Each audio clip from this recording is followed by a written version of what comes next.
আসসালামু আলাইকুম। 50তম বিসিএস আন্তর্জাতিক বিষয়াবলীর ব্যাখ্যা সহ প্রশ্ন সলভ ক্লাসে সবাইকে স্বাগতম।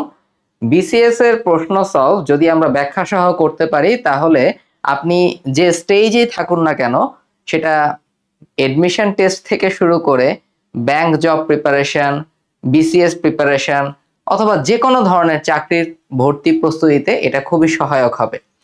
আমরা আজকে আন্তর্জাতিক বিষয়াবলীতে যে কয়টা প্রশ্ন সলভ করব, প্রত্যেকটা প্রশ্নের কিন্তু ব্যাখ্যা সহ সলভ করব এবং প্রত্যেকটা ব্যাখ্যা থেকে মনে রাখবেন যে বিভিন্ন চাকরির পরীক্ষায় বিভিন্ন সময়ে কিন্তু প্রশ্ন আসছে। সো যদি ক্লাসটা একদম শেষ পর্যন্ত মনোযোগ সহকারে দেখতে পারেন তাহলে আমি মনে করি এটা খুবই হেল্পফুল হবে আপনাদের জন্য। তাহলে আমরা আমাদের 50তম বিসিএস আন্তর্জাতিক প্রশ্ন সলভ শুরু করি।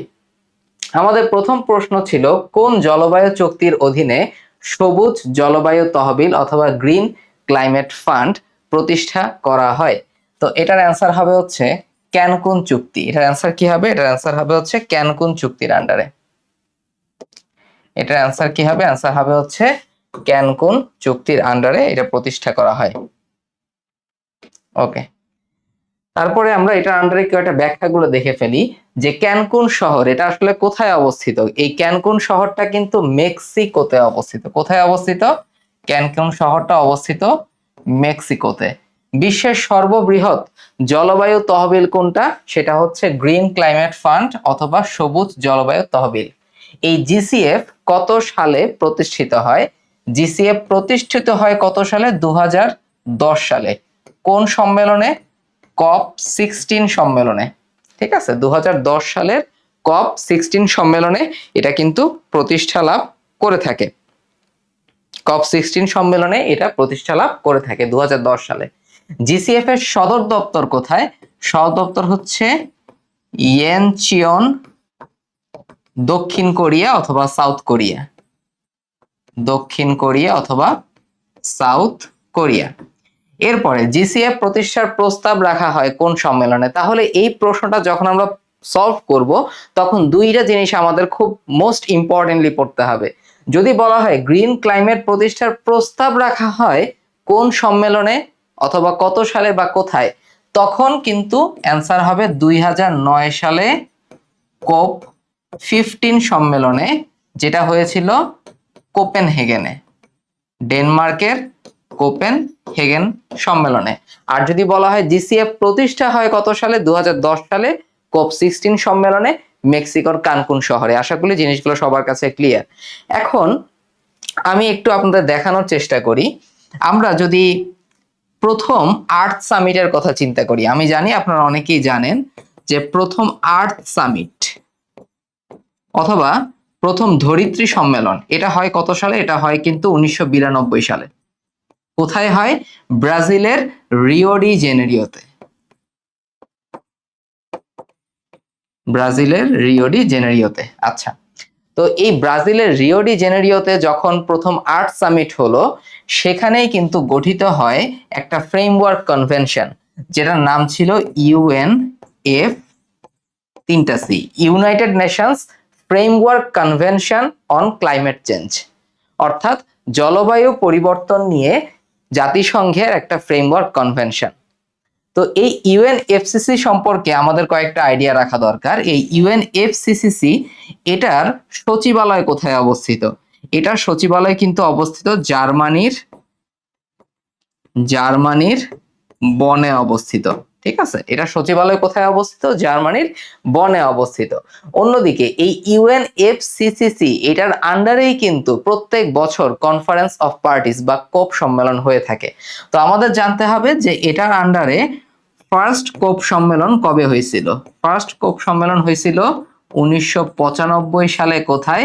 1995 সালে জার্মানির বার্লিনে। ওকে, তাহলে এই তথ্যগুলো আমরা একটু জেনে রাখবো। আর আমরা এখন জেনে রাখলাম গ্রিন ক্লাইমেট ফান্ড নিয়ে। আরেকটা কথা আমি একটু বলে রাখি যে গ্রিন ক্লাইমেট ফান্ড, এই গ্রিন ক্লাইমেট ফান্ড আসলে কি? দেখেন, আমাদের পরিবেশ দূষণের জন্য সবচেয়ে বেশি দায়ী কিন্তু উন্নত রাষ্ট্রগুলা। এই জন্য জাতিসংঘ কি চিন্তা করলো? উন্নত রাষ্ট্রগুলোর কাছ থেকে যদি কিছু টাকা নিয়ে এসে সেটা অনুন্নত কিংবা উন্নয়নশীল দেশগুলোতে জলবায়ু পরিবর্তনের যে প্রভাব পড়তেছে সেটার জন্য ক্ষতিপূরণ দেয়া যায়, তাহলে তো ভালো।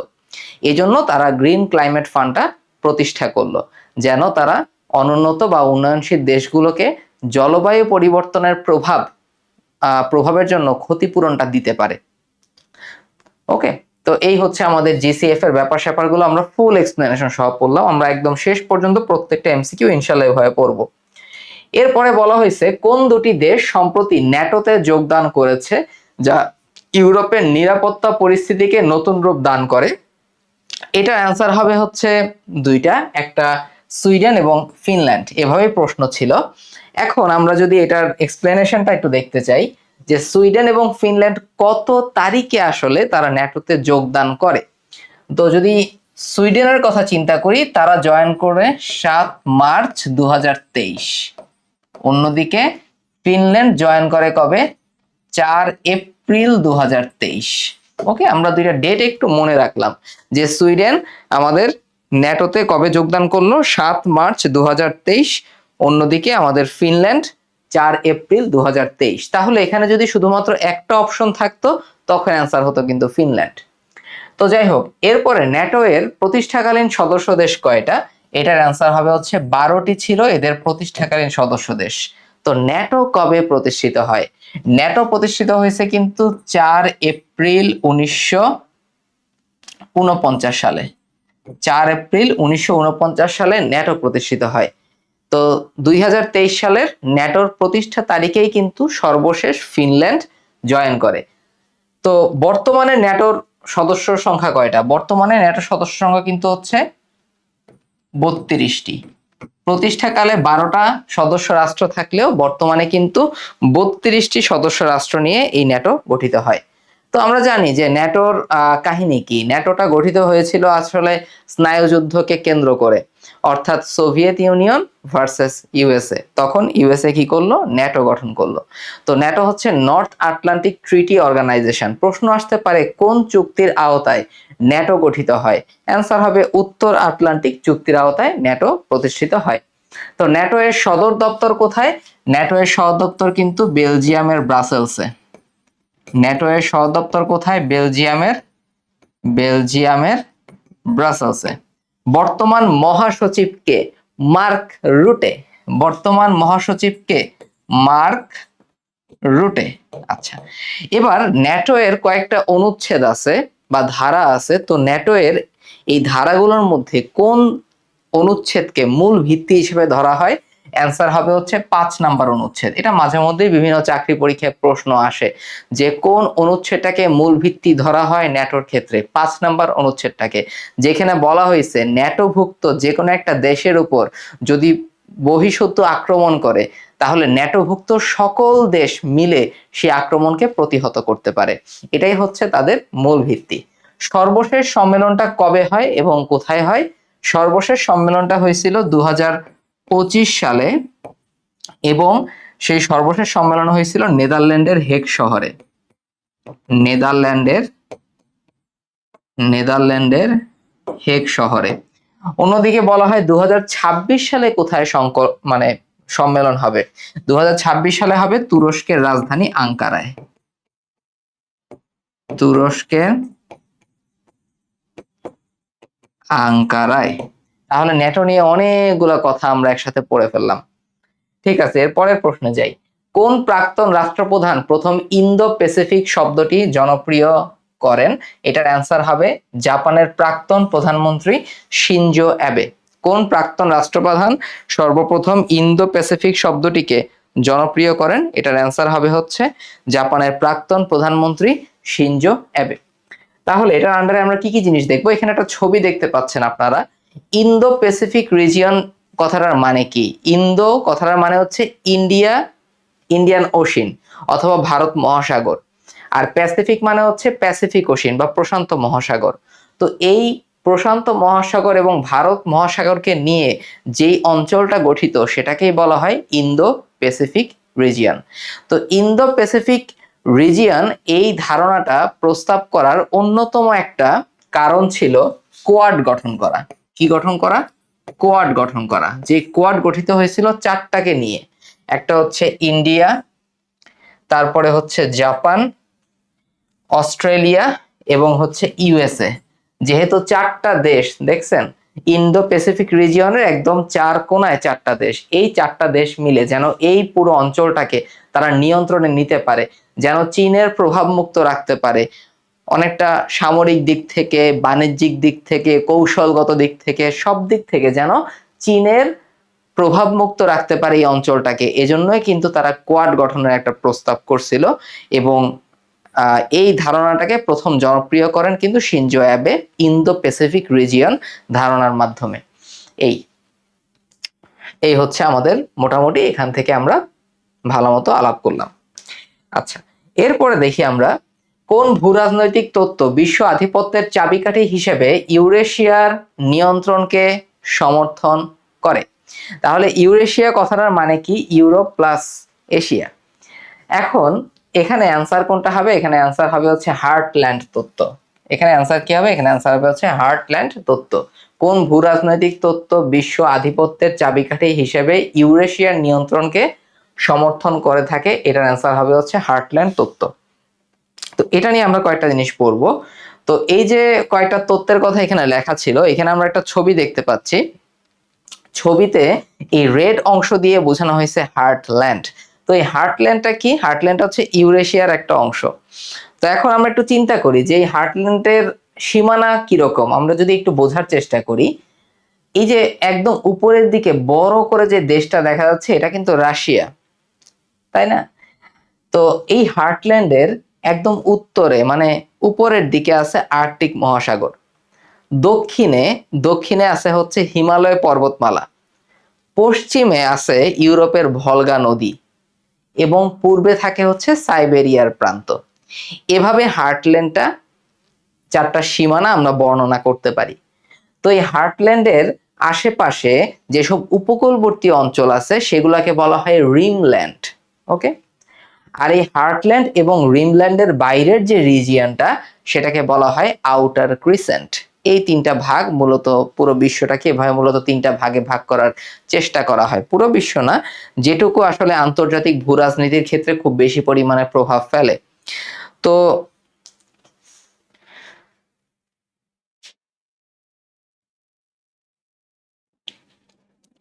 তো এই যে আমাদের হার্টল্যান্ডের যে ব্যাপারটা আমরা এখানে পড়াশোনা করলাম, এই হার্টল্যান্ডটার সর্বপ্রথম প্রস্তাবক কে ছিলেন? এই হার্টল্যান্ডের সর্বপ্রথম প্রস্তাবক ছিলেন কিন্তু ম্যাকাইন্ডার। কে ছিলেন? ম্যাকাইন্ডার ছিলেন। ম্যাকাইন্ডার ছিলেন হার্টল্যান্ডের সর্বপ্রথম প্রস্তাবক। তো তিনি আসলে কি বলছিলেন? তিনি বলছিলেন যে দেশটা অথবা যে অঞ্চলটা আসলে হার্টল্যান্ডকে নিয়ন্ত্রণ করতে পারবে তারা বিশ্ব আইল্যান্ড বা ওয়ার্ল্ড আইল্যান্ডকে কন্ট্রোল করবে। যারা ওয়ার্ল্ড আইল্যান্ডকে কন্ট্রোল করবে তারা পুরো বিশ্বটাকে কন্ট্রোল করতে পারবে। ওকে, এটা ছিল হার্টল্যান্ড থিওরিতে। পরবর্তীতে পরবর্তীতে রিমল্যান্ড থিওরি কে দেন? পরবর্তীতে রিমল্যান্ড থিওরি দেন স্পাইকম্যান। তাহলে দুইজন কিন্তু আলাদা। যদি বলা হয় হার্টল্যান্ড থিওরির জনককে, তখন অ্যান্সার হবে ম্যাকাইন্ডার। আর যদি বলে রিমল্যান্ড থিওরির জনককে, তখন অ্যান্সার হবে স্পাইকম্যান। এবার আসি ডমিনো তত্ত্ব। ডমিনো তত্ত্ব কথাটার মানে কি? ডমিনো তত্ত্ব কথার মানে হচ্ছে সোভিয়েত ইউনিয়নের যে কমিউনিজম চিন্তাধারা, সেই কমিউনিজম চিন্তাধারাটা ধীরে ধীরে এশিয়াতে ছড়িয়ে পড়তেছিল। তো এই এশিয়াতে একটার পর একটা দেশ দেখা গেছে সীমানাভুক্ত একটার পর একটা দেশে এই কমিউনিজম বা সমাজতন্ত্রটা ছড়াই পড়তেছে। তো এটাকে বলা হয়েছিল ডোমিনো ইফেক্ট। বারবার একটা প্রভাবটা পার্শ্ববর্তী সীমান্ত রাষ্ট্রগুলোতে ছড়াই পড়তেছিল। তো এই যে ডোমিনো ইফেক্ট, এই ডোমিনো ইফেক্ট বা ডোমিনো তত্ত্বকে জনপ্রিয় কে করছিলেন? জনপ্রিয় করছিলেন, তার নাম হচ্ছে আইজেনহাওয়ার। জনপ্রিয় কে করছিলেন? জনপ্রিয় করছিলেন হচ্ছে আইজেনহাওয়ার। জনপ্রিয় কে করছিলেন? আইজেনহাওয়ার। তাহলে আমরা দেখলাম কি ডোমিনো তত্ত্ব কে দিছিলেন? ডোমিনো দিছিলেন ম্যাকাইন্ডার। তারপরে আমাদের রিমল্যান্ড থিওরি, আমাদের রিমল্যান্ড থিওরি কে দিছিলেন? রিমল্যান্ড থিওরি কে দিছিলেন? দিছিলেন হচ্ছে স্পাইকম্যান। আর অন্যদিকে ডোমিনো তত্ত্ব দিছিলেন আইজেনহাওয়ার। তো এই ডোমিনো তত্ত্ব এটাকে জনপ্রিয় করেন আইজেনহাওয়ার। তো এর ফলেই আসলে ভিয়েতনাম যুদ্ধে যুক্তরাষ্ট্র জড়িয়ে পড়ছিল, কারণ তারা লক্ষ্য করলো যে ভিয়েতনামের তো দুইটা পার্ট ছিল, একটা সাউথ ভিয়েতনাম আর একটা ছিল নর্থ ভিয়েতনাম। তো দক্ষিণ ভিয়েতনাম বা সাউথ ভিয়েতনামকে কন্ট্রোল করতো কিন্তু ইউএসএরা, অন্যদিকে নর্থ ভিয়েতনামকে কন্ট্রোল করতো হচ্ছে সোভিয়েত ইউনিয়ন বা কমিউনিজম, ওকে, কমিউনিস্টরা। তো এই জন্যই ভিয়েতনাম যুদ্ধে ইউএসএ কিন্তু জড়াই পড়ছিল, যাতে ভিয়েতনামের অন্য অংশ অথবা সাউথ ভিয়েতনাম থেকে শুরু করে পার্শ্ববর্তী অন্যান্য দেশগুলোতে যেন কমিউনিজমটা ছড়াই পড়তে না পারে। এবার একটা তত্ত্ব আছে, সেটা হচ্ছে কন্টেইনমেন্ট তত্ত্ব। এই কন্টেইনমেন্ট তত্ত্বটা দিয়েছিলেন জর্জ কেনান। কত কন্টেইনমেন্ট, আর এখানে আমরা পড়বো হচ্ছে কেনান, জর্জ কেনান। তাহলে জর্জ কেনান কোন তত্ত্ব দিয়েছিলেন? কন্টেইনমেন্ট তত্ত্ব দিয়েছিলেন। তাহলে এই তত্ত্বগুলো সম্পর্কে আমরা একটু আইডিয়া নিয়ে রাখলাম। আন্তর্জাতিক অর্থায়নের ভিত্তি স্থাপনে ব্রেটন উডস সম্মেলন কোথায় অনুষ্ঠিত হয়? এই ব্রেটন উডস সম্মেলনটা অনুষ্ঠিত হয় কিন্তু নিউ হ্যাম্পশায়ারে। এটা কোন দেশে অবস্থিত? যুক্তরাষ্ট্রে অবস্থিত। তো এখান থেকে কি কি এক্সপ্লেনেশন আছে আমাদের, যে এই ব্রেটন উডস সম্মেলন কত সালে হয়? এটা হয় 1944 সালে। তো এই ব্রেটন উডস সম্মেলনটা হয় 1944 সালে যুক্তরাষ্ট্রের নিউ হ্যাম্পশায়ারের ব্রেটন উডস শহরে। এই হচ্ছে পুরো পরিচয়টা। তো দুইটা প্রতিষ্ঠান এই ব্রেটন উডস সম্মেলনের মাধ্যমে প্রতিষ্ঠিত হয়, একটার নাম হচ্ছে আইএমএফ এবং আরেকটার নাম হচ্ছে আইবিআরডি। পরবর্তীতে আইবিআরডি সহ আরো 4টা প্রতিষ্ঠান মিলে ওয়ার্ল্ড ব্যাংক বা বিশ্ব ব্যাংক তৈরি করে। তাহলে আইএমএফ এবং আইবিআরডি তারা যাত্রা কবে থেকে শুরু করে? আইএমএফ এবং আইবিআরডি তারা যাত্রা কবে থেকে শুরু করে? যদি বলা হয় যাত্রা কবে থেকে শুরু করে, তখন অ্যান্সার হবে 27 ডিসেম্বর 1945। এত ইম্পর্টেন্ট না, আমরা জাস্ট একটু দেখে রাখলাম আর কি। 27 ডিসেম্বর 1945 সালে কি হলো? আমাদের এই আইএমএফ এবং আইবিআরডি যাত্রা শুরু করলো। তো এই যে ব্রেটন উডসের যে চুক্তি আছে, সম্মেলনেতে একটা চুক্তি হয়েছে, চুক্তি স্বাক্ষর হয়েছিল। তো এই চুক্তি স্বাক্ষরে টোটাল কয়টা দেশ স্বাক্ষর করছে? টোটাল 29টা দেশ কিন্তু স্বাক্ষর করছে। এটা একটু জেনে রাখবেন, এটা একটু ইম্পর্টেন্ট, যে ব্রিটেনের সম্মেলনে কয়টা দেশ, টোটাল কয়টা দেশ তারা চুক্তিতে স্বাক্ষর করে। মোট 29টা দেশ চুক্তিতে স্বাক্ষর করছিল। তো এটা হচ্ছে আমাদের ব্রিটেন সম্পর্কে তথ্য। বিশ্ব অর্থনীতিতে পেপার গোল্ড বলতে কি বোঝায়? পেপার গোল্ড, কাগুজে সোনা। তো পেপার গোল্ড বলতে বোঝানো হয়ে থাকে স্পেশাল ড্রয়িং রাইটস অথবা বিশেষ উত্তোলন অধিকারকে। তো এটা কি জিনিস একটু আমরা জানার চেষ্টা করি। তো এই এসডিআর বা স্পেশাল ড্রয়িং রাইটস এর প্রবর্তন করছে কে? প্রবর্তন করছে হচ্ছে আইএমএফ। যেই আইএমএফ এর কথা আমরা একটু আগে পড়ছি, ব্রেটন উডস সম্মেলনের মাধ্যমে যে আইএমএফ এর যাত্রা শুরু হয় 27 ডিসেম্বর 1945 সালে, তাই না? তো আইএমএফ কি করলো? আইএমএফ তারা দেখলো হচ্ছে ডলার কিংবা স্বর্ণ মুদ্রা তাদের উপর নির্ভরতা কিছুটা কমানোর জন্য অথবা বিশ্ব অর্থনৈতিক ব্যবস্থাকে স্থিতিশীল রাখার জন্য তারা এই এসডিআরটা প্রবর্তন করে। তো এসডিআর প্রবর্তনের জন্য টোটাল 5টা মুদ্রাকে তারা আইডিয়াল হিসেবে নেয়, অথবা এই মুদ্রা মানের উপর নির্ভর করে এসডিআর এর মানটা ডিপেন্ড করে, নির্ভর করে। তো প্রথম হচ্ছে আমাদের ইউএস ডলার। ইউএস ডলার এটা 1 নম্বর মুদ্রা। 2 নাম্বার হচ্ছে ব্রিটিশ পাউন্ড। British pound. তাহলে প্রথমে আমরা বললাম মার্কিন যুক্তরাষ্ট্রের ডলার, তারপরে যুক্তরাজ্যের ব্রিটিশ পাউন্ড, এরপরে আছে হচ্ছে ইউরো। ইউরো, তারপরে থাকবে হচ্ছে আমাদের চীনের রেমনিম্বি। রেমনিম্বি, আর হচ্ছে জাপানি ইয়েন। জাপানি ইয়েন। তাহলে এই যে আমাদের 5টা মুদ্রা, এই 5টা মুদ্রার মানের উপর নির্ভর করবে কিসের মান? এই 5টা মুদ্রার মানের উপর কিন্তু এসডিআর এর মানটা নির্ভর করে। তাহলে মার্কিন ডলার, ব্রিটিশ পাউন্ড, ইউরো, চীনের রেমনিম্বি আর হচ্ছে জাপানের ইয়েন। একটু জেনে রাখি আমরা, এটা আমরা পাশে লিখে রাখবো অবশ্যই। আমি একটাই কথা বলি, আপনারা কখন আসলে ক্লাসগুলো থেকে খুব বেশি উপকৃত হবেন? যদি আপনারা নিজেরা পড়াশোনার সময় খাতায় একটু করে নোট করেন, তাহলে কি হবে? তাহলে অ্যাক্টিভলি আপনারা এই রেকর্ডের ক্লাসটাতে পার্টিসিপেট করতেছেন। তা না হলে দেখবেন যে কনসেন্ট্রেশনটা ঠিকমতো ধরে রাখা একটু কঠিন হয়ে দাঁড়ায়। ওকে, তাহলে আমরা এই যে এই পাঁচটা মুদ্রার উপর নির্ভর করে এসডিআরটা প্রবর্তন করা হলো। এখন এসডিআরটার বেসিকটা কি? আসলে বেসিক হচ্ছে আর কিছু না, ধরে নি যে চীন জাপানের সাথে তারা কি করবে, তারা হচ্ছে কোনো একটা বিনিয়োগ করবে অথবা কোনো ধরনের কোনো বাণিজ্যে অংশগ্রহণ করবে। তো এখন ঘটনা কি হচ্ছে যে চীনের কাছে কিছু পরিমাণ অর্থ কম আছে।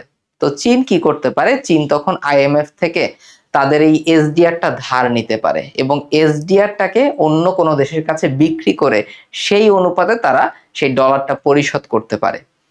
তো অনেকটা ক্রিপ্টোকারেন্সির মতো ধরতে পারেন, যেমন কারো কাছে যখন কোনো একটা ক্রিপ্টো কয়েন থাকে, সেই ক্রিপ্টো কয়েনের কিন্তু একটা নির্দিষ্ট মার্কিন ডলারের মতো ভ্যালু থাকে।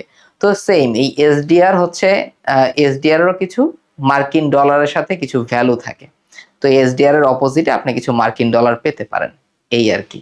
এই হচ্ছে স্পেশাল ড্রয়িং রাইটস বা এসডিআর, যেটাকে বলা হয় পেপার গোল্ড বা কাগজের সোনা। তাহলে আমরা এটা নিয়ে আলোচনা করলাম, খুবই ইম্পর্টেন্ট। কত সালে প্রবর্তন করা হয় সেটাই বলা হয় নাই, 1969 সালে গণ অভ্যুত্থানের সময়। এরপরে দেখি বাংলাদেশ কত সাল থেকে গ্রীষ্মকালীন অলিম্পিকে অংশগ্রহণ করে আসছে। সেটা হবে 1984 সাল থেকে গ্রীষ্মকালীন অলিম্পিকে তারা অংশগ্রহণ করে। তো এখন আমরা কিছু প্রশ্নের উত্তর পড়ি। 1984 সালে গ্রীষ্মকালীন অলিম্পিক কোথায় অনুষ্ঠিত হয়েছিল? সেটা অনুষ্ঠিত হয়েছিল যুক্তরাষ্ট্রের লস অ্যাঞ্জেলসে। লস অ্যাঞ্জেলসে অনুষ্ঠিত হয়। ওকে। আধুনিক অলিম্পিক গেমস শুরু হয় কত সালে? এটার যাত্রা শুরু হয় 1896 সালে, আধুনিক অলিম্পিক গেমস। এবং এটার জনককে ফ্রান্সের একজন নাগরিক, কুবার্তা। কুবার্তা। আচ্ছা, সর্বশেষ গ্রীষ্মকালীন অলিম্পিক কোথায় হয় এবং কবে হয়? সর্বশেষ গ্রীষ্মকালীন অলিম্পিক কোথায় হয় এবং কবে হয়? সর্বশেষ হয় 2024 সালে, আমরা জানি যে ফ্রান্সের প্যারিসে। ফ্রান্সের প্যারিসে। ওকে। এরপরে 2028 সালের 34তম গ্রীষ্মকালীন অলিম্পিক্স, এটা কোথায় অনুষ্ঠিত হবে? একদম আগের তথ্যটা, অর্থাৎ যুক্তরাষ্ট্রের লস অ্যাঞ্জেলসে। ওকে। তাহলে বাংলাদেশ 1984 সালে সর্বপ্রথম যুক্তরাষ্ট্রের লস অ্যাঞ্জেলসে গ্রীষ্মকালীন অলিম্পিকে অংশগ্রহণ করে এবং 2028 সালে অর্থাৎ সামনের বারের যে গ্রীষ্মকালীন অলিম্পিক্স সেটাও কিন্তু হবে যুক্তরাষ্ট্রের লস অ্যাঞ্জেলসে। ওকে। এরপরে দেখি অপারেশন দেশ লোহিত সাগরে হুতি হামলার প্রতিবাদে মার্কিন নেতৃত্বাধীন সামুদ্রিক নিরাপত্তা উদ্যোগ। তো হুতি এটা কোন সম্প্রদায়? ইয়েমেনের হুতি সম্প্রদায়। আমরা জানি হুতিরা কোন দেশের অন্তর্গত? ইয়েমেনের অন্তর্গত, আসতে পারে অনেক সময়। তো এটার অ্যান্সার কি? এটার অ্যান্সার হচ্ছে prosperity guardian. Operation prosperity guardian লোহিত সাগরে হুতি হামলার জবাবে মার্কিন নেতৃত্বাধীন সামুদ্রিক নিরাপত্তা উদ্যোগ। তো ইসরায়েল যখন ফিলিস্তিনের উপরে আগ্রাসী হামলা চালাচ্ছিল, যখন এই হামলাটা তারা জোরদার করলো, তখন ইয়েমেনের হুতি সম্প্রদায় দেখা যায় যে লোহিত সাগরে তাদের তৎপরতাটা জোরদার করে, তারা লোহিত সাগরে আরো বেশি বেশি হামলা চালাতে থাকে। তখন মার্কিন যুক্তরাষ্ট্র এখানে ব্যাকআপ দিতে বাধ্য হয় ইসরায়েলকে। তো সেই অপারেশনের নাম ছিল প্রসপেরিটি গার্ডিয়ান। যাই হোক, এর পরেরগুলো আমরা একটু দেখি। Operation desert storm. তো অপারেশন ডেজার্ট স্টর্ম এটা কোন দেশে কত সালে করা হয়? এটা 1991 সালে। এটা 1991 সালে ইরাকের এগেনস্টে মার্কিন যুক্তরাষ্ট্র এটা পরিচালনা করে। অপারেশন ডেজার্ট স্টর্ম 1991 সালে ইরাকে। অপারেশন এন্ডিউরিং ফ্রিডম এটা কোন দেশের বিরুদ্ধে কত সালে করা হয়? এন্ডিউরিং ফ্রিডম এটা করছিল হচ্ছে জর্জ ডব্লিউ বুশ। সে করছিল কত সালে? 2001 সালে। 2001 সালে কোথায়? আফগানিস্তানে। যখন আল কায়দা 9/11 হামলা করলো, সেটার জবাবে যুক্তরাষ্ট্র এই অপারেশন এন্ডিউরিং ফ্রিডমটা 2001 সালে আফগানিস্তানে পরিচালনা করে, যেটার উদ্দেশ্য ছিল আল কায়দা তালেবানকে নির্মূল করা এবং ওসামা বিন লাদেনকে গ্রেফতার করা। ব্লু হেলমেটটা কি? ব্লু হেলমেট হচ্ছে জাতিসংঘের শান্তিরক্ষা বাহিনীকে বলা হয় ব্লু হেলমেট। প্রতিটি সদস্যকে বলা হয়ে থাকে ব্লু হেলমেট। এরপরে দেখি জলবায়ু পরিবর্তন সংক্রান্ত জাতিসংঘ ফ্রেমওয়ার্ক কনভেনশনের প্রথম কনফারেন্স অফ দ্য পার্টিস কোন শহরে অনুষ্ঠিত হয়েছিল? আপনারা নিজেরা একটু চেষ্টা করেন কমেন্ট সেকশনে, একটু দেখি আপনারা রিপ্লাই দেন। তো এটা অনুষ্ঠিত হয় আমরা জানি কোথায়, এটা আসলে হওয়ার কথা বার্লিনে, এটা হওয়ার কথা ছিল কিন্তু বার্লিন, কিন্তু যেহেতু জার্মানির বার্লিন অপশনটা নাই, এজন্য বেটার অপশন হিসেবে বনটাকে আমরা সিলেক্ট করতে পারি। ওকে, আমরা আগের যেহেতু একদম শুরুতে যে এমসিকিউটা সলভ করছিলাম গ্রিন ক্লাইমেট ফান্ড নিয়ে, সেখানে কিন্তু অনেক আলোচনা করছি এই জলবায়ুর ব্যাপারগুলো নিয়ে। আশা করি আপনারা একটা সিকোয়েন্স ধরতে পারছেন যে ইতিহাসটা কেমন, ইউএনএফসিসি জিনিসটা কি, সেখান থেকে কনফারেন্স অফ পার্টিস কোত্থেকে আসলো, কিংবা জিসিএফটাই বা কি। আশা করি এই সিকোয়েন্সটা, এই ফ্লো চার্টটা তারা আপনারা বুঝতে পারছেন। চলেন তাহলে নেক্সটে আগাই। তাহলে এটা সচিবালয় কোথায় আমরা একটু আগে পড়ছি, জার্মানির বন। COP30 এটা কোথায় হয়? COP30 আর হচ্ছে COP31। COP30টা হয়েছিল কোথায়? এটা হয়েছিল হচ্ছে ব্রাজিলে 2025 সালে। ঠিক আছে, ব্রাজিলের বেলেমে, বেলেমে আমাজন জঙ্গলের কাছাকাছি যে ব্রাজিলের বেলেমে শহরটা, সেখানে হয়েছিল COP30। আর COP31টা কোথায় হয়েছিল, কোথায় হবে? এটা হবে হচ্ছে তুরস্কে, তুরস্কে। ওকে, তাহলে আমরা দেখলাম 2026 সালে ন্যাটোর যে সম্মেলন, সেটাও কিন্তু তুরস্কের আঙ্কারায়। 2026 সালে কনফারেন্স অফ পার্টিস 31 বা COP31, সেটাও কোথায়? সেটা হচ্ছে তুরস্কে। ওকে, একসাথে দুইটা একটু মনে রাখবেন, সহজ হয়ে যাবে তাহলে জিনিসগুলো। এভাবে সিমিলার টাইপের যে ইনফরমেশন গুলো আছে একসাথে করে যদি আপনারা খাতায় একটু নোট করে রাখতে পারেন, তাহলে আপনাদের পরবর্তীতে রিভিশনে অনেক বেশি হেল্প হবে। ওকে, আর সাধারণ জ্ঞান পুরোটাই হচ্ছে আসলে রিভিশনের ব্যাপার। আপনি যত রিভিশন দিবেন, এই সাধারণ জ্ঞানের যে ফ্লো চার্টটা, যে সিকোয়েন্সটা আপনার কাছে তত বেশি ক্লিয়ার হবে। যেই ইতিহাসটাই আপনার কাছে অনেক বেশি কঠিন লাগে, যখন আপনি এই ইতিহাসটা একটু সিকোয়েন্সিয়ালি বুঝতে শিখবেন বা একটু গল্পের মতো করে পড়তে শিখবেন, তখন সেই ইতিহাসটাই আপনার কাছে সহজ হবে। তো অনেকে মনে করেন সাধারণ জ্ঞান জিনিসটা খুব কঠিন এবং সাধারণ জ্ঞানে ভালো করে একেবারেই অসম্ভব। সত্যি কথা বলতে খুব সম্ভবপর একটা ব্যাপার, কিন্তু সবকিছু একসাথে মনে রাখা যায় না। সাধারণ জ্ঞানটাকে মনে রাখতে হয় হচ্ছে অল্প অল্প করে, ব্লক আকারে। যে এই যে প্রশ্ন সলভের মতো এই যে জগা খিচুড়ি যে ক্লাসগুলো আছে, এই ক্লাসগুলো হচ্ছে আপনার নলেজটাকে সলিডিফাই করবে। এবং এজন্য আমি বলি, আপনি যখন নতুন চাকরির প্রিপারেশন বা প্রস্তুতি নেওয়া শুরু করবেন, অথবা আমার অডিয়েন্সে এমন মানুষও আছো যারা এডমিশন টেস্ট যারা দিবেন সামনে, তাদের আমি শুরুতেই বলি, যখনই সাধারণ জ্ঞানের প্রিপারেশন নেওয়া শুরু করবেন, তখন অবশ্যই প্রশ্ন সলভ করে তারপর শুরু করবেন। কারণ প্রশ্ন সলভ না করলে কোন একটা টপিকের কোন জায়গাটা থেকে প্রশ্ন আসতে পারে, কিংবা কোনটা আসলে খুব বেশি ইম্পর্টেন্ট, সেটা বুঝতে পারবেন না। তখন দেখবেন পুরো টপিকটা খুব বেশি করে পড়তে গিয়ে হুট করে খেই হারাই ফেলতে পারেন। তো যাই হোক, আমরা নেক্সট কোয়েশ্চেনে আসি। ব্রিক্স কর্তৃক অবকাঠামো এবং টেকসই উন্নয়ন প্রকল্পের অর্থায়নের লক্ষ্যে প্রতিষ্ঠিত হয় কোনটা?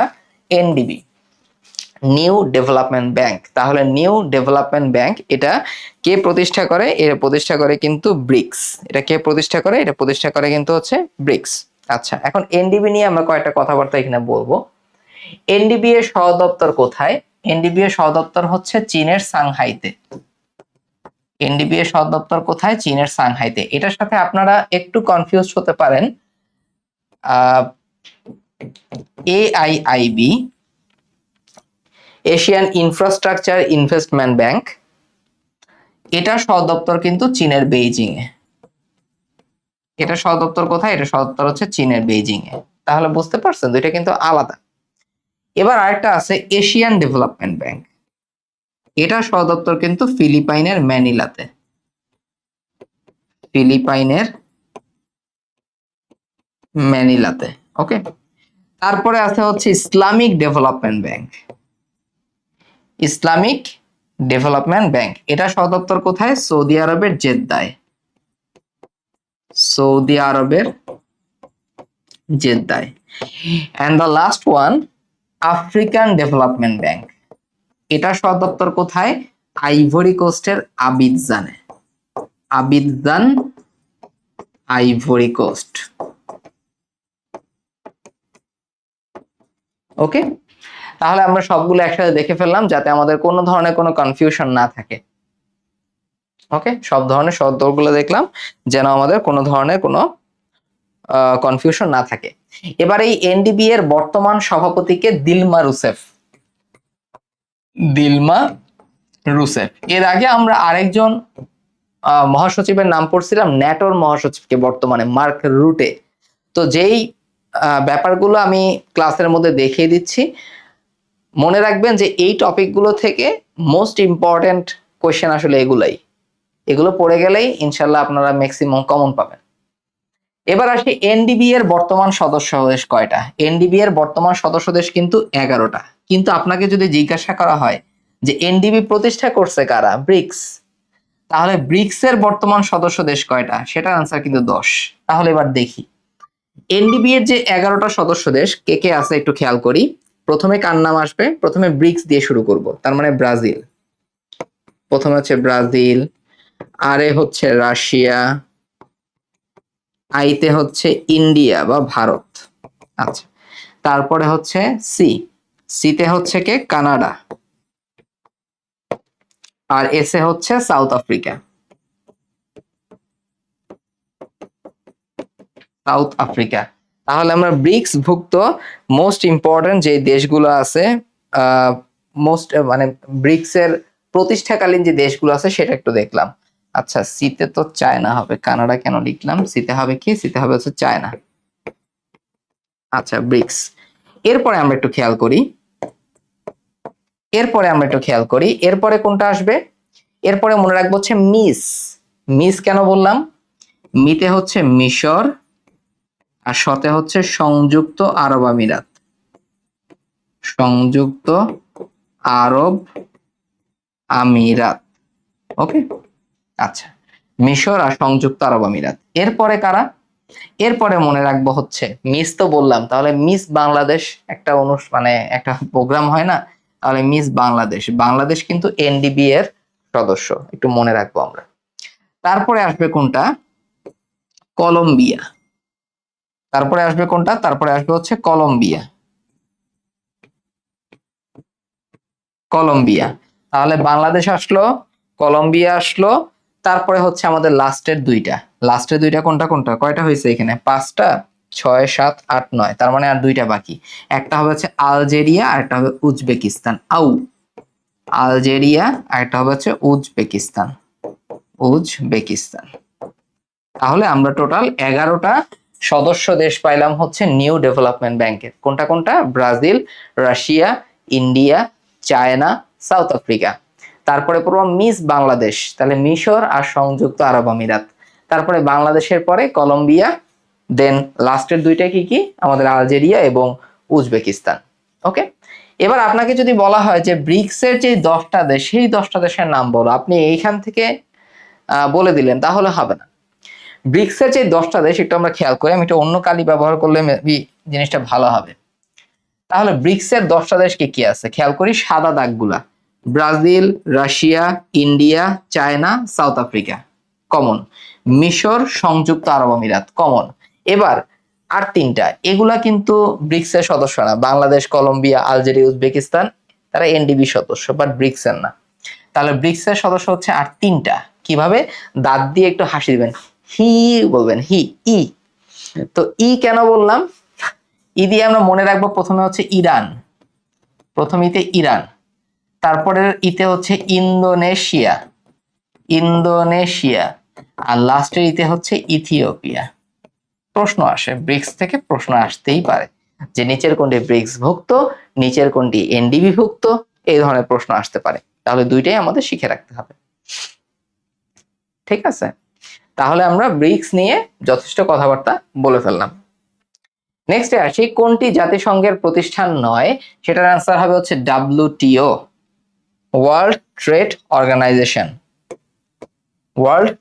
অর্গানাইজেশন, যেটারই কিন্তু পূর্ব নাম ছিল General agreement on Tariff and Trades. এটা আমরা একটু পরে পড়বো যে এই গ্যাট বা GATT থেকে কিভাবে তারা WTO তে রূপ নিল।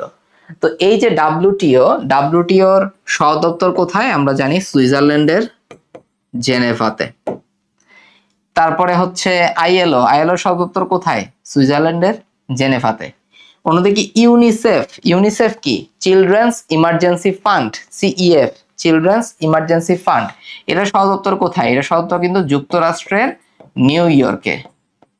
আচ্ছা, অন্যদিকে ইউনেস্কো, যেটা সাংস্কৃতিক কিংবা বৈজ্ঞানিক এই জিনিসগুলো নিয়ে আলোচনা করে থাকে। তো ইউনেস্কোর সদর দপ্তর কোথায়? এটা সদর দপ্তর কিন্তু ফ্রান্সের প্যারিসে। তাহলে আমরা এই চারটা সদর দপ্তর গুলো নিয়ে একটু আইডিয়া নিয়ে রাখবো। তাহলে আমাদের এখান থেকে আমরা কি কি পড়লাম? ডাব্লিউটিও এবং হচ্ছে আইএলও, এদের সদর দপ্তর কোথায়? এদের সদর দপ্তর হচ্ছে সুইজারল্যান্ডের জেনেভাতে, ইউনিসেফের হচ্ছে নিউ ইয়র্কে, ইউনেস্কোর হচ্ছে প্যারিসে। ওকে, এরপরে দেখি মার্কিন যুক্তরাষ্ট্রের নেতৃত্বাধীন অকাস চুক্তির প্রাথমিক লক্ষ্য কি? এখন অকাস মানে কি? অকাস মানে হচ্ছে অস্ট্রেলিয়া, ইউকে আর ইউএস, এই তিনটা হচ্ছে অকাস। তো এটা কার অধীনে? নেতৃত্বাধীনে হচ্ছে মার্কিন যুক্তরাষ্ট্রই আছে। এটার প্রাথমিক লক্ষ্য কি? প্রাথমিক লক্ষ্য আসলে সামরিক সহযোগিতা করা। কি করা? প্রাথমিক লক্ষ্য হচ্ছে সামরিক সহযোগিতা করা। দেখেন এই যে আমাদের এখানে আবার দেখতে পাচ্ছেন প্যাসিফিক ওশিন অথবা প্রশান্ত মহাসাগর। এখানে বড় একটা অংশ এখানে আসলে দেখানো হয়েছে কোনটা? এখানে দেখানো হয়েছে হচ্ছে চায়না সি, চায়না সি, তাই না?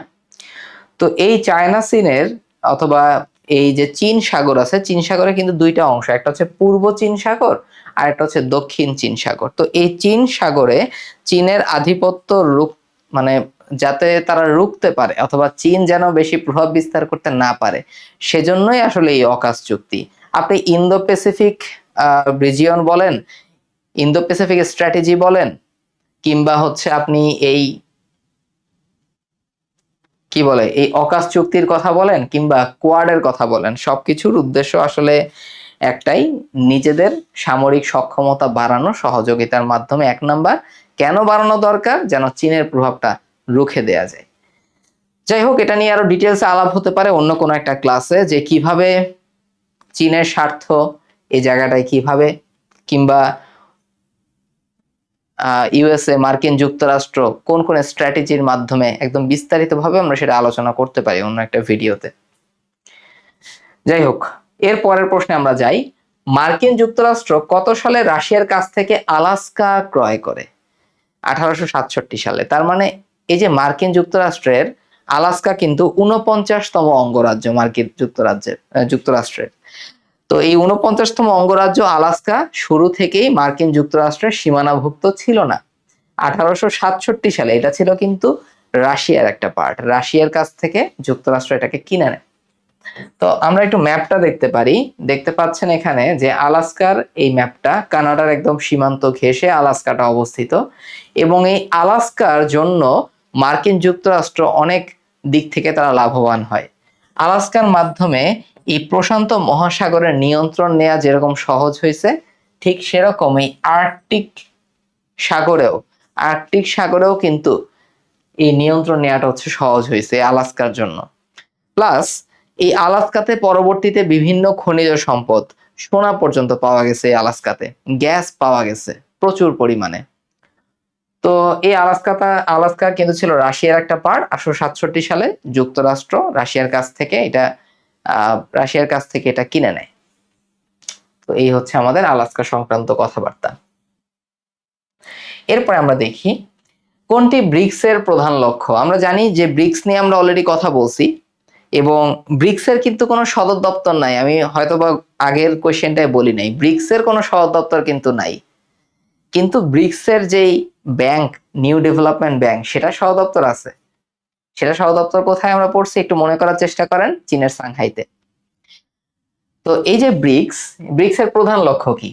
প্রধান লক্ষ্য হচ্ছে বিশ্ব আর্থিক প্রতিষ্ঠানগুলোর সংস্কার পূর্বক উদীয়মান অর্থনৈতিক দেশগুলোর স্বার্থ রক্ষা। আপনি ব্রিক্সের যে সদস্য রাষ্ট্রগুলো সেগুলোর দিকে একটু তাকান।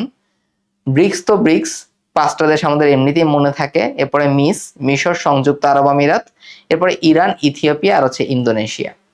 তার মানে যুক্তরাষ্ট্রের প্রভাব মুক্ত, জাতিসংঘের প্রভাব মুক্ত কেন বললাম? আইএমএফ, ওয়ার্ল্ড ব্যাংক, এগুলো তো আসলে আমরা বলতেই পারি তারা মার্কিন যুক্তরাষ্ট্রের নেতৃত্বাধীনেই আছে আসলে। তো তাদের সিস্টেম থেকে বের হয়ে এমন একটা ব্যাংকিং ব্যবস্থা বা আর্থিক প্রতিষ্ঠান গড়ে তোলা যেন যুক্তরাষ্ট্রের প্রভাব মুক্ত থাকা যায় এবং আস্তে আস্তে মার্কিন ডলার থেকে শুরু করে যুক্তরাষ্ট্রের যত ধরনের প্রভাবগুলো আছে, স্ট্রেংথ আছে, এটাকে কমিয়ে আনা যায়। এটাই হচ্ছে মেইন লক্ষ্য। এই জন্যই ব্রিক্স কিন্তু এনডিবি নিয়ে আসছে সামনে। যাই হোক, ব্রিক্স এর বর্তমান সদস্য আমরা জানি, একটু আগে পড়ে আসছি 10টা। ব্রিক্স এর বর্তমান সভাপতি দেশকে, সেটা হচ্ছে ভারত।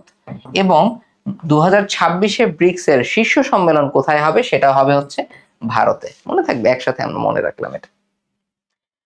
বিশ্ব বাণিজ্য সংস্থা WTO প্রতিষ্ঠিত হয় কোন চুক্তির মাধ্যমে? মারাকেশ চুক্তির মাধ্যমে। এখন আমরা একটু চিন্তা করি, আগে অর্থাৎ পূর্ববর্তী যে সংস্থা, সেটার নাম ছিল কি? General agreement on tariff and Trades. General agreement on tariff and Trades. তো এই গ্যাটের আন্ডারে বেশ কয়েকটা কনফারেন্স হয়েছিল, অথবা বেশ কয়েকটা কি হয়েছিল, আলোচনা সভা বসছিল। সেই আলোচনা সভাটা বসছিল 1986 থেকে 1994। এই আলোচনা সভার উদ্দেশ্য কি ছিল? এই যে GATT, general agreement on tariff and trades, এটাকে আপডেট করা, ওই সময়ের সঙ্গে যুগোপযোগী করে তোলা, যেন সেটা বিশ্বের প্রত্যেকটা দেশের বাণিজ্যের ক্ষেত্রে একটা মিডিয়াম বা মাধ্যম অথবা একটা প্ল্যাটফর্ম হিসেবে তারা কাজ করতে পারে। তো এই যে আলোচনা সভায় এতগুলা দেখলাম, এই সবগুলোকে একসাথে বলা হয়েছিল উরুগুয়ে রাউন্ড। Uruguay round. পরবর্তীতে মরক্কোর মারাকেশ চুক্তির মাধ্যমে, মরক্কোর মারাকেশ নামক স্থানে ফাইনালি যে চুক্তিটা স্বাক্ষর হয়, সেখানে গ্যাট থেকে নামকরণ করা হয় ওয়ার্ল্ড ট্রেড অর্গানাইজেশন, এবং সেটা সদর দপ্তরে স্থাপন করা হয় কোথায়? সুইজারল্যান্ডের জেনেভাতে। সম্মেলনের শহর যেটাকে বলা হয় সুইজারল্যান্ডের জেনেভা। মনে থাকবে? তাহলে এই হচ্ছে আমাদের মারাকেশ চুক্তি এবং হচ্ছে উরুগুয়ে রাউন্ডের কিছু কথাবার্তা আমরা এখানে পড়ার চেষ্টা করলাম। তারপর multilateral investment guarantee agency, MIGA. MIGA কোন সংস্থার অংশ? মিগা হচ্ছে বিশ্ব ব্যাংকের অংশ। তাহলে আমরা একটু চিন্তা করি যে বিশ্ব ব্যাংকের আর্থিক প্রতিষ্ঠান কয়টা আছে? টোটাল আর্থিক প্রতিষ্ঠান আছে 5টা। প্রথমে মনে রাখবো হচ্ছে কোনটা? IBRD। তারপরে মনে রাখবো IFC। তারপরে আছে IDA। তারপরে আছে হচ্ছে ইকসিট। আর লাস্টে আছে হচ্ছে মিগা। তাহলে এই যে আইবিআরডি কাদেরকে ঋণ প্রদান করে? বিশ্ব ব্যাংকের একটা বড় কাজ হচ্ছে ঋণ প্রদান করা। তো আইবিআরডি এটা ঋণ প্রদান করে থাকে মধ্যম আয়ের দেশ অথবা উন্নয়নশীল দেশ যেগুলো আছে, সেগুলোকে তারা ঋণ প্রদান করে থাকে, স্বল্প সুদে ঋণ প্রদান করে থাকে। তারপরে আইএফসি মনে রাখবো আমরা সব সময়, তারা হচ্ছে বেসরকারি পর্যায়ে ঋণ প্রদান করে। বেসরকারি পর্যায়ে তারা কি প্রদান করে? ঋণ প্রদান করে। তারপরে হচ্ছে আইডিএ ঋণ প্রদান করবে স্বল্প আয়ের দেশগুলাকে। আইডিএ কাদের ঋণ প্রদান করে? স্বল্প আয়ের দেশগুলাকে, এবং তারা বিনা সুদে বা বিনা শর্তে ঋণটা প্রদান করে থাকে। এই জন্য আইডিএ কে বলা হয় সফট লোন উইন্ডো। এই জন্য আইডিএ কে কি বলা হয়? Soft loan window. তাহলে আইবিআরডি কাদের দিবে? মধ্যম আয়ের বা উন্নয়নশীল দেশগুলোকে ঋণ। আইএফসি দিবে বেসরকারি পর্যায়ে। আমি একদম কিওয়ার্ড গুলো আপনাদের বলতেছি যেন মনে রাখতে একদম সহজ হয়, যেন কোনোভাবেই আপনাদের কনফিউশন না সৃষ্টি হয়। আর আইডিএ এটা স্বল্প আয়ের দেশগুলোকে দেয়, যার জন্য এটাকে বলা হয় সফট লোন উইন্ডো। ইকসিটের ডিতে মানে হচ্ছে ডিসপিউট মানে হচ্ছে তর্ক। তার মানে ইকসিট কি করবে? তাদের কাজ হচ্ছে, ধরেন দুইটা দেশের মধ্যে বিনিয়োগ বাণিজ্য নিয়ে অথবা বাণিজ্য নিয়ে কোনো একটা মারামারি লাগলো, তো তখন তাদের মধ্যে বিরোধ বা মীমাংসা, তাদের মধ্যে যে বিরোধ ছিল সেই বিরোধ মীমাংসা করার জন্য এই ইকসিটটা কাজ করে থাকে। আর লাস্টে হচ্ছে মিগা। আমরা বলি না যে বাংলাদেশে আসলে ফরেন ডিরেক্ট ইনভেস্টমেন্ট বা এফডিআই কমে গেছে, ঠিক আছে? তো এই এফডিআই বা ফরেন ডিরেক্ট ইনভেস্টমেন্ট অর্থাৎ বিদেশি সরকারি বিনিয়োগ, এই বিষয়টাকে কন্ট্রোল করে কিন্তু এই মিগা। তাহলে কি কন্ট্রোল করে? ফরেন ডিরেক্ট ইনভেস্টমেন্ট বা বিদেশি সরকার সরাসরি বিনিয়োগটাকে তারা নিয়ন্ত্রণ করে থাকে হচ্ছে মিগা। ওকে, এই হচ্ছে 5টা অঙ্গসংস্থার কাজ নিয়ে আমরা বললাম। তারপরে 2023 সালের এপ্রিল থেকে কোন বিদ্রোহী আধা সামরিক গোষ্ঠী সুদানের সশস্ত্র বাহিনীর বিরুদ্ধে গৃহযুদ্ধে লিপ্ত? এটার অ্যান্সার হবে র্যাপিড সাপোর্ট ফোর্স। এর পাশাপাশি আল শাবাব, এটা কিন্তু সোমালিয়ার একটা গেরিলা গোষ্ঠী, এবং অন্যান্য যেগুলো আছে যেমন free Sudan movement. Free Sudan movement হচ্ছে সুদানের যে গৃহযুদ্ধ কিংবা সুদানের যে অস্থিরতা সেটার এগেনস্টে গিয়ে এমন একটা মুভমেন্ট যেটা আসলে স্থিতিশীলতা চায় সুদানের মধ্যে। আর জান জাউইদ এটাও কিন্তু সুদানের একটা গোষ্ঠী। ওকে, তারপরে দেখি আফ্রিকান উন্নয়ন ব্যাংকের সদর দপ্তর কোথায় অবস্থিত? আমরা একটু আগে পড়ছি যে আইভরি কোস্টের আবিদজানে এটা অবস্থিত, বাকিগুলো আমরা অলরেডি দেখে ফেলছি এখান থেকে। 2030 সালের মধ্যে টেকসই উন্নয়ন লক্ষ্যমাত্রা অর্জনে ইফাদ এসডিজি এর কোন দুটি লক্ষ্যমাত্রা নিয়ে কাজ করে থাকে? এটার অ্যান্সার কি হবে? এটার অ্যান্সার হবে হচ্ছে 1 এবং 2। ইফাদ কি? ইফাদের সদর দপ্তর কোথায়? সদর দপ্তর হচ্ছে ইতালির রোমে। ইফাদের সদর দপ্তর কোথায়? সদর দপ্তর হচ্ছে ইতালির রোমে। এবার দেখি, এটা এগ্রিকালচার রিলেটেড বা কৃষি বিষয়ক সংস্থা, আমরা এতটুকু মনে রাখবো। তো ইফাদ এসডিজি এর লক্ষ্যমাত্রা কয়টা? এসডিজি এর লক্ষ্যমাত্রা কিন্তু হচ্ছে 17টা। তো এই লক্ষ্যমাত্রার মধ্যে 1 নাম্বার ছিল হচ্ছে দারিদ্র, আর 2 নাম্বার ছিল হচ্ছে মানে দারিদ্র থেকে মুক্তি, আর 2 নাম্বারটা ছিল হচ্ছে ক্ষুধা থেকে মুক্তি, তাই না? আমরা সহজেই মনে রাখি, এত বিস্তর করে আমাদের মনে রাখার দরকার নাই। তাহলে আমরা যেটা পড়তেছি সেটা হচ্ছে এসডিজি।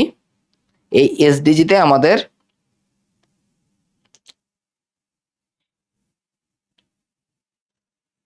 এসডিজিতে যেই প্রথম 2টা লক্ষ্যমাত্রা সেটা হচ্ছে কি দারিদ্র্যের অবসান আর হচ্ছে ক্ষুধার অবসান, এই 2টা। বাকি অপশনগুলো থেকে আমরা একটু দেখার চেষ্টা করি বাকি অপশনগুলোতে আসলে কি কি বলা আছে। যেমন আমরা যদি গ নাম্বার অপশনের দিকে তাকাই, এখানে দেয়া আছে হচ্ছে 3 নাম্বার এবং 6 নাম্বার। 3 এবং 6। 3 নাম্বারে কি? 3 নাম্বারে হচ্ছে সুস্বাস্থ্য। 3 নাম্বারে হচ্ছে সুস্বাস্থ্য, আর 6 নাম্বারে হচ্ছে পানি, বিশুদ্ধ পানি সরবরাহ। ওকে, সুস্বাস্থ্য আর হচ্ছে কি? সুস্বাস্থ্য আর হচ্ছে বিশুদ্ধ পানি, সুস্বাস্থ্য এবং হচ্ছে বিশুদ্ধ পানি সরবরাহ। আচ্ছা, এরপরে আসি 11 এবং 13। 11তে আলোচনা করা হয়েছিল টেকসই জনপদ নিয়ে। কি নিয়ে? টেকসই জনপদ, জ। 13তে হচ্ছে জলবায়ু। আমরা ইম্পর্টেন্ট যেই লক্ষ্যমাত্রাগুলা সেখানে কিন্তু এখানেই আলোচনা করে ফেলতেছি। 1 নম্বরে দারিদ্র, 2 নম্বরে ক্ষুধা, 3 নম্বরে সুস্বাস্থ্য, 6 নম্বরে পানি। দেখছেন 3 দুগুণা 6, সুস্বাস্থ্য পানি। 11 13, 11 তো জ দিয়ে জনপদ, 13 তো জ দিয়ে হচ্ছে জলবায়ু। এরপরে আছে হচ্ছে কোনটা? 7 এবং 9। 7-এ মনে রাখবো হচ্ছে জ্বালানি, জ্বালানি নিয়ে কথাবার্তা বলা আছে। 9-এ বলা আছে হচ্ছে শিল্প নিয়ে কথাবার্তা, শিল্প। ঠিক আছে, তাহলে আমরা গুরুত্বপূর্ণ যেই লক্ষ্যমাত্রাগুলো আছে সেগুলো হচ্ছে একসাথে আমরা একটু দেখে রাখলাম এসডিজি, সাস্টেইনেবল ডেভেলপমেন্ট গোলস। মিয়ানমারে পরিচালিত স্ক্যাম সেন্টারগুলো মোকাবেলায় সম্প্রতি কোন দেশ স্ক্যাম সেন্টার স্ট্রাইক ফোর্স চালু করে? অ্যান্সার হবে হচ্ছে মার্কিন যুক্তরাষ্ট্র। এখানে ঘটনাটা কি? এখন এই যে স্ক্যাম সেন্টার স্ট্রাইক ফোর্স, এটা কিসের এগেনস্টে? এখানে বলেছে স্ক্যাম সেন্টারের এগেনস্টে। তো এখানে আসলে কোন ব্যাপারটা নিয়ে আসার চেষ্টা করা হয়েছে? একটা কেলেঙ্কারির নাম, সেটা হচ্ছে পিগ বুচারিং কেলেঙ্কারি, যেটা আসলে 2016 সাল থেকে চায়নাতে প্রথম তাদের সক্রিয়তা শুরু করে। তো এই পিগ বুচারিং কেলেঙ্কারির আন্ডারে কি করা হয়? লাভ ট্র্যাপের মাধ্যমে বিভিন্ন ডেটিং ওয়েবসাইট থেকে পরবর্তীতে হচ্ছে হোয়াটসঅ্যাপ বা টেলিগ্রামে নিয়ে আসা হয়। তারপর তাদের ক্রিপ্টোকারেন্সির লোভ থেকে শুরু করে অন্যান্য প্রলোভন দেখিয়ে তাদের কাছ থেকে টাকা ছিনিয়ে নেওয়া হয় আর কি। টাকা নিয়ে এটা হচ্ছে স্ক্যাম চালানো হয়। তো এটার এগেনস্টেই মার্কিন যুক্তরাষ্ট্র টাস্ক ফোর্স বা স্ট্রাইক ফোর্স চালু করছে। জলবায়ু কূটনীতিতে কমন বাট ডিফারেন্সিয়েটেড রেসপন্সিবিলিটিস বা সিবিডিআর নীতি প্রথম কোথায় স্বীকৃত হয়? প্রথম কোথায় স্বীকৃত হয় বললে সেটার অ্যান্সার হবে হচ্ছে আমাদের কোনটা? রিও ঘোষণা। প্রথম কোথায় এটা স্বীকৃত হয়? এটা স্বীকৃত হবে হচ্ছে রিও ঘোষণা। এখন রিও ঘোষণা বললেই আমরা কিন্তু একদম প্রথম ধরিত্রী সম্মেলনের কথা চলে যাব। ফার্স্ট আর্থ সামিট বলছিলাম আগেই, 1992 সালে ব্রাজিলের রিও ডি জেনেরিও শহরে হয়েছিল, মনে আছে আপনাদের? তাহলে সেটাই কিন্তু রিও ঘোষণা। এইখানেই কিন্তু আমরা দেখছিলাম যে United Nations frameworks convention on Climate change, UNF 3টা সি গঠিত হয়, যেটার আন্ডারে প্রত্যেক বছর কপ সম্মেলন হচ্ছে, কনফারেন্স অফ পার্টিস হচ্ছে। তো সেই ঘোষণাতে বা রিও ঘোষণাতে 1992 সালে একটা কথা বলছিল, জলবায়ু সংক্রান্ত যে দায়িত্ব অথবা জলবায়ুর যে পরিবর্তনটা, যে দূষণটা হচ্ছে, এটা আমাদের সবারই কিন্তু দায় আছে, কিন্তু এক্ষেত্রে সবচেয়ে বেশি দায় কাদের? উন্নত দেশগুলার, শিল্পোন্নত দেশগুলার। সো ডিফারেন্সিয়েটেড রেসপন্সিবিলিটি এজন্যই বলা হয়েছে যে শিল্পোন্নত দেশগুলার দায়িত্ব আরো বেশি, তাদের উচিত ক্ষতিপূরণ দেওয়া, তাদের উচিত এই জিনিসগুলা কমানো। ওকে, এই জন্য এটাকে বলছে common but differentiated responsibilities. Differentiated মানে হচ্ছে আলাদা আলাদা রেসপন্সিবিলিটি, কম বেশি দায়িত্ব। এই তারপরে আমরা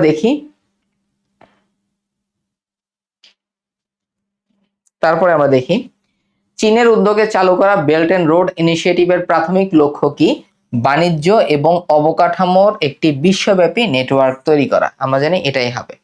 এবং বর্তমানে কিন্তু বেল্ট এন্ড রোড ইনিশিয়েটিভের আন্ডারে প্রায় 150টা নাকি আরো বাড়ছে, প্রায় 150টার মতো দেশ কিন্তু এই চীনের সাথে বিভিন্ন বাণিজ্যিক অংশীদারিত্বে যুক্ত। তো বেল্ট এন্ড রোড ইনিশিয়েটিভের জন্য প্রাথমিকভাবে টার্গেট করা হয়েছিল আফ্রিকার দেশগুলা এবং মধ্য এশিয়ার দেশগুলা। তো আমরা এই দুটো জিনিস আপাতত মনে রাখি। আন্তর্জাতিক নিরাপত্তা আলোচনায় নিচের কোন সাইবার হুমকিটি ক্রমবর্ধনভাবে তাৎপর্যপূর্ণ হয়ে ওঠে? এটার অ্যান্সার হবে র্যানসম ওয়্যার অ্যাটাক। তো র্যানসম ওয়্যার অ্যাটাক এটা আসলে একটা ভাইরাস। তো এখানে কি করা হয়? র্যানসম কথার মানে হচ্ছে মুক্তিপণ। তার মানে কোনো একজন ব্যক্তির কাছ থেকে কোনো একটা ডেটা বা তথ্য চুরি করার মাধ্যমে তার কাছ থেকে মুক্তিপণ আদায় করার যে প্রক্রিয়া, সেটাই হচ্ছে র্যানসমওয়্যার অ্যাটাক। ড্যাশ কনভেনশন বিপজ্জনক বর্জ্যের আন্তঃসীমান্ত পরিবহন নিয়ন্ত্রণ করে থাকে, সেটা হবে হচ্ছে বাসেল। এখন এটা কিভাবে মনে রাখতে পারি আমরা? যেহেতু বলছে বিপজ্জনক বর্জ্য, বর্জ্য মানে তো বাতিল, দরকার নাই, তাহলে বতে বাতিল, বতে হচ্ছে বাসেল কনভেনশন। তারপর আসছে রোটারডাম কনভেনশন। আমরা মনে রাখবো কি? রোটারডাম দিয়ে মনে রাখবো হচ্ছে র্যাট। তো র্যাট মারার জন্য বা ইঁদুর মারার জন্য কি লাগবে আমাদের? আমাদের হচ্ছে কীটনাশক দরকার, তারপরে হচ্ছে পেস্টিসাইড দরকার, তাই না? তাহলে কীটনাশক এবং অন্যান্য যেই ক্ষতিকর যে পেস্টিসাইড টাইপের জিনিস আছে, সেটার ব্যবহারটাকে বা উৎপাদনটাকে নিয়ন্ত্রণ করা অথবা আন্তঃসীমান্ত পরিবহনটাকে নিয়ন্ত্রণ করা, সেটা করে থাকে রোটারডাম কনভেনশনে। আচ্ছা, মিনামাটা, মতে মিনামাটা, মতে হচ্ছে মার্কারি বা পারদ। তাহলে পারদের যেই ক্ষতিকর প্রভাব মানুষের উপরে অথবা জীব জগতের উপরে, সেটাকে নিয়ন্ত্রণে আনার জন্য যে কনভেনশন, সেটা হচ্ছে মিনামাটা কনভেনশন। অন্যদিকে স্টকহোম যেই কনভেনশনটা, এটা পপ নিয়ে কাজ করে। এটা কি নিয়ে কাজ করে থাকে? এটা হচ্ছে পপ নিয়ে কাজ করে থাকে। পপ কথাটার মানে কি? মানে হচ্ছে বিষাক্ত জৈব দূষক। ঠিক আছে, বিষাক্ত জৈব পদার্থ যেগুলো আছে সেগুলার ব্যবহার নিয়ন্ত্রণ, সেগুলার উৎপাদন নিয়ন্ত্রণ, সেগুলার আন্তঃসীমান্ত পরিবহনটাকে নিয়ন্ত্রণ করার দায়িত্ব এই স্টকহোম কনভেনশন। ওকে, তাহলে আমরা কয়েকটা কনভেনশন নিয়ে আলোচনা করলাম। প্রত্যেকটা কনভেনশনে কি নিয়ে আলোচনা করা হয় সেটা দেখলাম। এটা দেখিছি আমরা। পারস্য উপসাগর থেকে জ্বালানি তেলের প্রবাহ রক্ষায় মার্কিন যুক্তরাষ্ট্র তাদের ড্যাশ ডক্ট্রিন অনুসরণ করে থাকে। এটার আনসার হবে হচ্ছে কার্টার ডক্ট্রিন। তো আমরা জানি যে পারস্য উপসাগরীয় দেশ কোনগুলা? পারস্য উপসাগরীয় দেশ কোনগুলা? আমরা জানি ইরান, ইরাক, কাতার, কুয়েত, ওমান, বাহরাইন, সংযুক্ত আরব আমিরাত এবং সৌদি আরব, তাই না? ইরান, ইরাক, কাতার, কুয়েত, ওমান, বাহরাইন, সংযুক্ত আরব আমিরাত এবং সৌদি আরব, এগুলো হচ্ছে পারস্য উপসাগরীয় দেশ। তো কার্টার ডক্ট্রিনে কি বলা হয়েছিল? এটা নিয়েছিল হচ্ছে জিমি কার্টার 1980 সালের দিকে। তো জিমি কার্টার এই কার্টার ডক্ট্রিনে কি বলছিল? যে পারস্য উপসাগরে মার্কিন যুক্তরাষ্ট্র যখন জ্বালানি তেল পরিবহন করবে, তখন তাতে যদি কোনোভাবে বাধা আসে, তাহলে মার্কিন যুক্তরাষ্ট্র ধরে নিবে সেটা তাদের রাষ্ট্রীয় নিরাপত্তায় বাধা আসছে।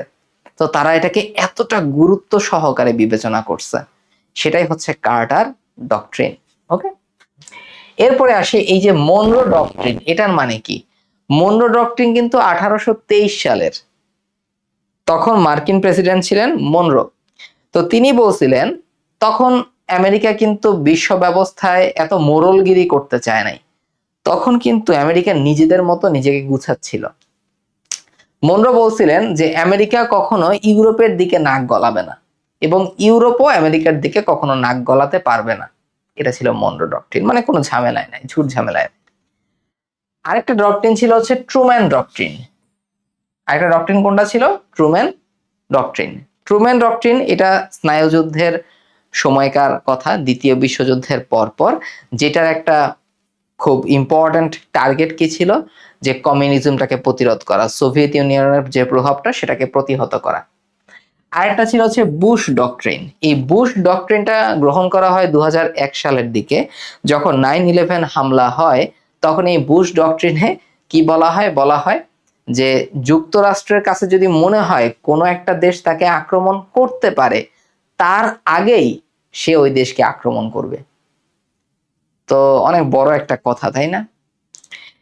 তাহলে বুশ ডক্ট্রিনে বলা হয় যে কোন একটা দেশ যদি যুক্তরাষ্ট্র নিজের কাছে যদি মনে হয় যে এই দেশটা আমার জন্য নিরাপত্তার জন্য হুমকি, তাহলে আমি সেই দেশকে গিয়ে আগে আক্রমণ করব। এটা বলা হয় বুশ ডক্ট্রিনে। তাহলে ডক্ট্রিন গুলো সম্পর্কে আমরা একটু বোঝার চেষ্টা করলাম।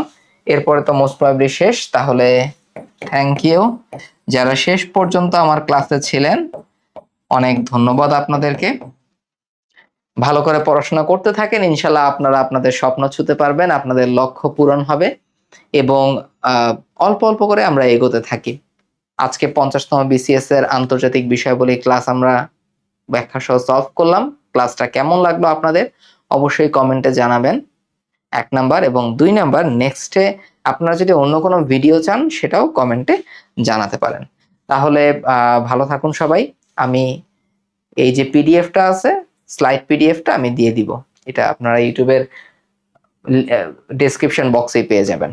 তাহলে ভালো থাকেন সবাই, আল্লাহ হাফেজ, আসসালামু আলাইকুম।